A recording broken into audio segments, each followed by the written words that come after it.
This kit contains prompter vocabulary for students. It is to help them when they want to read the text in the classroom or at home after they listen to the story.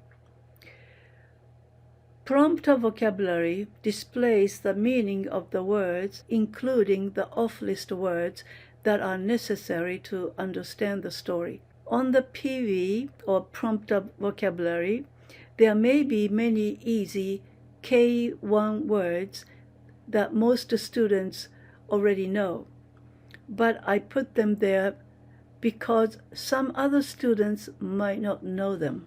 There is another reason for including K1 words on the prompter vocabulary list.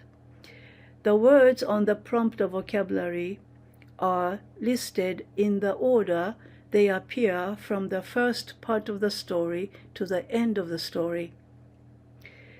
When students look at the words on the prompter vocabulary, they can recall the flow of the story from looking at the first word to the last word on the list.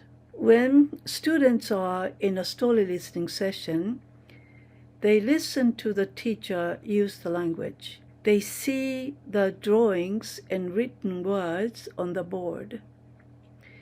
They have simulated experiences of the events in the story at the same time. These three experiences create a mental image that leads to a stronger and steady memory. Let me briefly mention a few important points about drawing pictures on the board here. I draw pictures to show the meaning of a word, such as a cane. But I also draw pictures to show the flow of the story. That's why I usually start the drawing from the left side of the board to the right side of the board. Another reason for creating a prompter vocabulary for students is that I want story listening to serve as preparation for reading and also a bridge to reading.